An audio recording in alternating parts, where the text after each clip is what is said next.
예수께서 예루살렘으로 올라가려 하실 때 12제자를 따로 데리시고 길에서 이르시되 보라, 우리가 예루살렘으로 올라가노니 인자가 대제사장들과 서기관들에게 넘겨지매 그들이 죽이기로 결의하고 이방인들에게 넘겨주어 그를 조롱하며 채찍질하며 십자가에 못 박게 할 것이나 제3일에 살아나리라.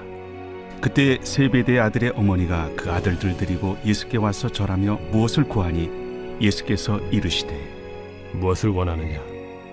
나의 이 두 아들을 주의 나라에서 하나는 주의 우편에 하나는 주의 좌편에 앉게 명하소서. 너희는 너희가 구하는 것을 알지 못하는도다. 내가 마시려는 잔을 너희가 마실 수 있느냐? 할 수 있나이다. 너희가 과연 내 잔을 마시려니와 내 좌우편에 앉는 것은 내가 주는 것이 아니라 내 아버지께서 누구를 위하여 예비하셨든지 그들이 얻을 것이니라. 10제자가 듣고 그 두 형제에 대하여 분이 여기거늘 예수께서 제자들을 불러다가 이르시되 이방인의 집권자들이 그들을 임의로 주관하고 그 고관들이 그들에게 권세를 부리는 줄을 너희가 알거니와 너희 중에는 그렇지 않아야 하나니 너희 중에 누구든지 크고자 하는 자는 너희를 섬기는 자가 되고 너희 중에 누구든지 으뜸이 되고자 하는 자는 너희의 종이 되어야 하리라. 인자가 온 것은 섬김을 받으려 함이 아니라 도리어 섬기려 하고 자기 목숨을 많은 사람의 대속물로 주려 함이니라. 그들이 여리고에서 떠나갈 때 큰 무리가 예수를 따르더라. 맹인 두 사람이 길가에 앉았다가 예수께서 지나가신 담을 듣고 소리질러 이르되 주여, 우리를 불쌍히 여기소서. 다윗의 자손이여. 무리가 꾸짖어 잠잠하라 하되 더욱 소리질러 이르되 주여, 우리를 불쌍히 여기소서. 다윗의 자손이여. 예수께서 머물러 서서 그들을 불러 이르시되 너희에게 무엇을 하여 주기를 원하느냐? 주여, 우리의 눈뜨기를 원하나이다. 예수께서 불쌍히 여기사 그들의 눈을 만지시니 곧 보게 되어 그들이 예수를 따르니라.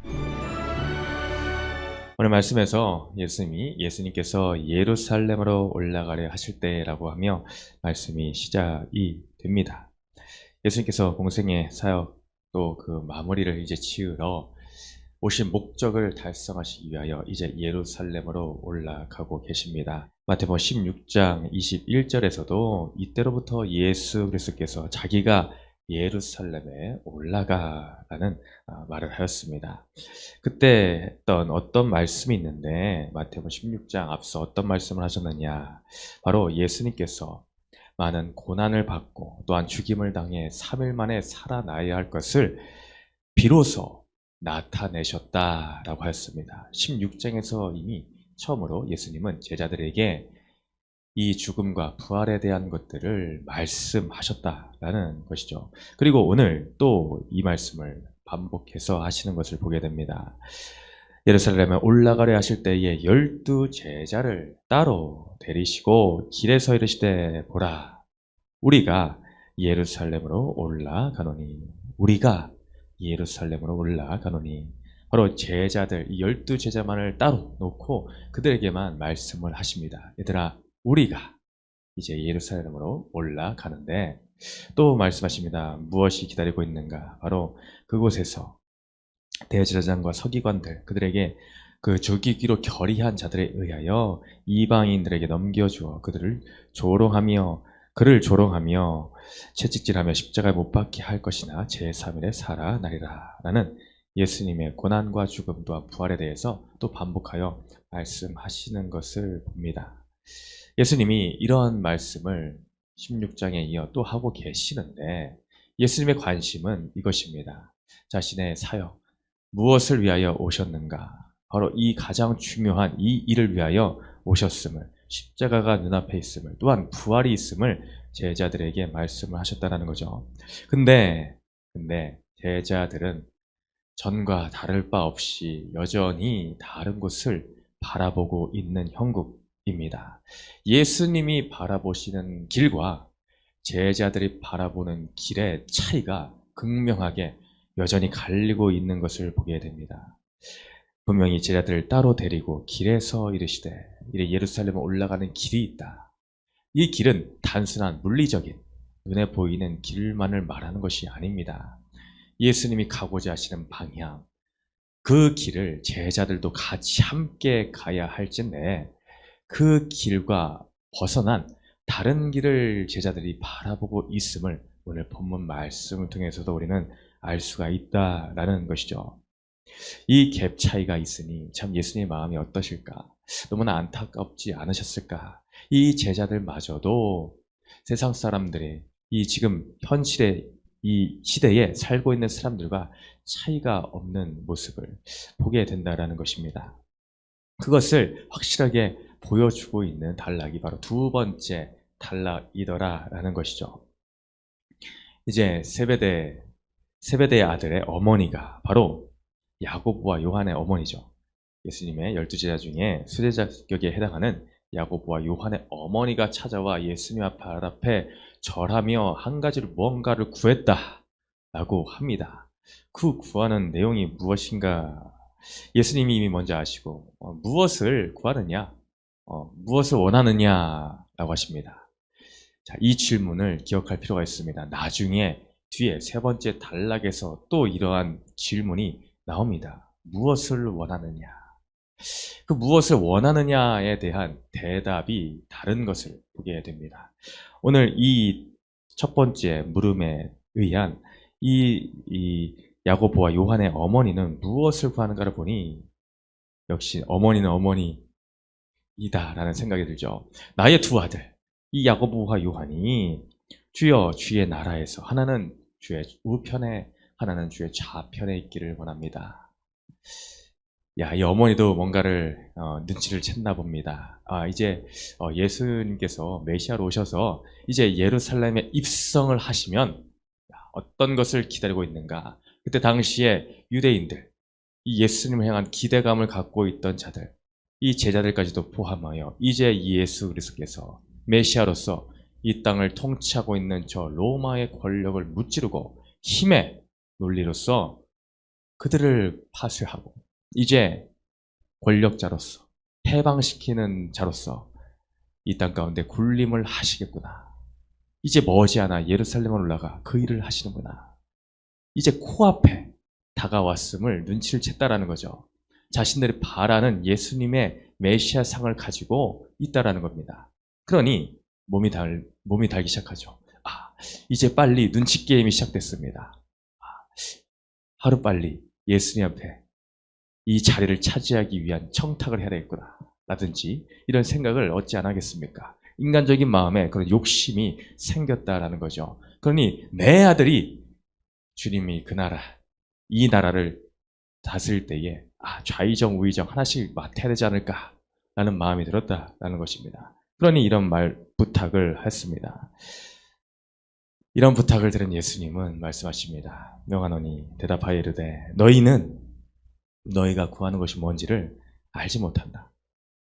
지금 너희에게 입 밖으로 지금 이 부탁을 했는데 그것이 무엇을 의미하는지를 너희는 제대로 알고 있지를 못한 채 구하고 있다라는 겁니다. 그러니 예수님은 말씀하시죠. 너희가 내가 마시려는 잔을 마실 수가 있겠느냐. 그러니 그의 대답이 뭡니까? 네, 마실 수 있습니다. 마실 수 있습니다.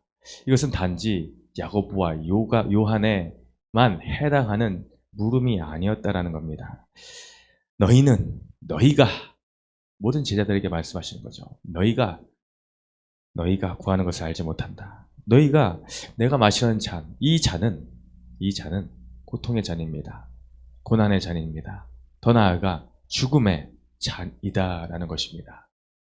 근데 그들은 이 잔이 의미하는 것조차도 모른 채 자신 있게 마실 수 있습니다. 지금 권력의 눈이 어두워 예수님께 좋은 평가를 받기 위해 마실 수 있습니다라고 자신 있게 대답하였다라는 거죠. 이 잔은 주님의 그 길을 온전히 너희가 따라 갈 수가 있겠느냐? 나의 제자된 그 길을 너희가 온전히 따라올 수 있겠느냐라는 물음이었다라는 것이죠. 모르는 채 그들은 대답하였습니다. 그때의 제자들의 반응을 보십시오.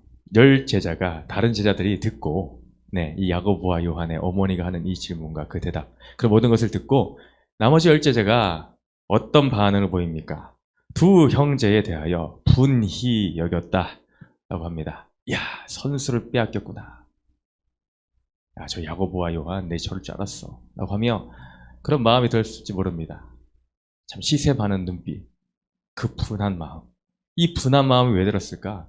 그들의 마음에도 동일한 욕심을 품고 있었다라는 것을 나타내는, 알려주는 표현이지 않겠습니까? 분하였다. 야, 내가 먼저 선수를 쳤어야 되는데 라는 그런 마음. 여전히 자신들의 욕심에 눈이 어두운 모습을 보게 됩니다. 우리는 앞서 보았습니다. 18장에서도 누가 크냐 대체? 주님, 천국에서는 누가 크겠습니까?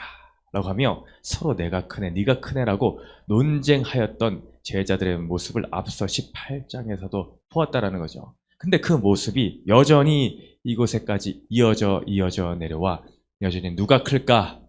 누가 예수님 앞에서 한 자리씩 할까? 라고 하는 높아지려는 그 마음들을 여전히 내려놓지 못하고 있는 것을 보게 됩니다. 그러니 말씀하시죠. 25절부터 예수님이 한 말씀을 하십니다. 제자들을 불러다가 이르시되, 자, 여전히 깨달음이 없구나. 불러다가 이르시되, 이방인의 집권자들이 그들을 임의로 주관하고 그 고관들이 그들에게 권세를 부리는 줄을 너희가 알거니와. 그래, 세상 논리는 이것이야. 집권자들과 권세자들이 그들의 권세, 힘을 가지고 그 권세를 부린다. 높아지려 한다. 그 모든 힘을 다 휘둘르려 한다. 그런데 너희 중에는 그렇지 않아야 한다. 너희 중에는 그러면 안 된다.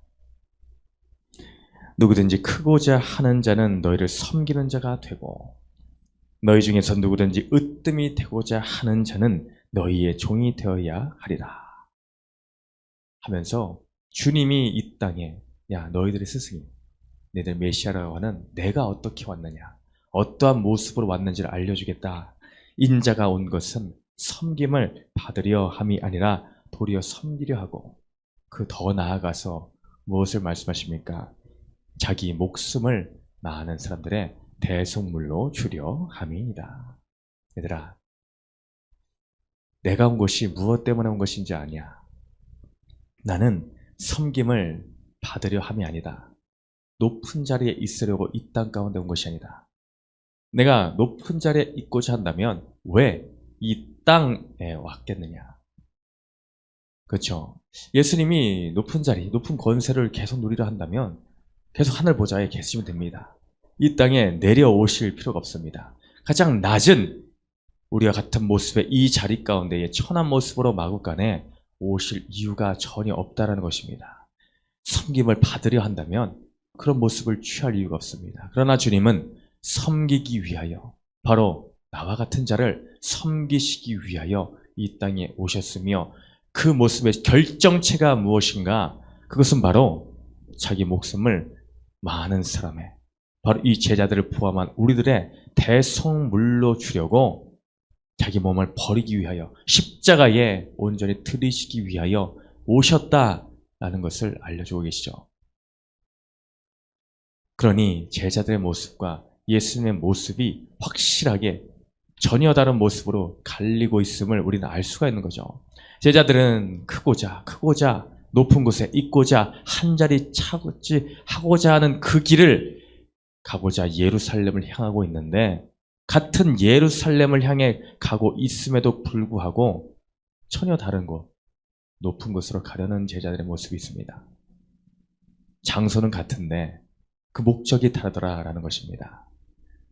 예수님을 따른다고는 하는데 알고 보니 예수님의 길을 따르지 않고 있더라라는 것입니다. 예수님은 분명히 우리가 예루살렘으로 올라가노니 라고 하십니다. 우리에게도 동일한 말씀을 해주고 계십니다. 우리가 가자. 너와 내가 하나가 되어 공동체 되어 한 몸이 되어 예루살렘으로 가자. 우리가 라고 하시는데, 우리는 말로는 우리다. 네, 주님과 내가 우리입니다 라고 하지만은 실상 현실의 모습은 어떻습니까? 정말 예수님과 우리가 되어 함께 가고 있습니까? 함께 가는 줄 알고 착각을 하고 있지는 않았느냐라는 것이죠.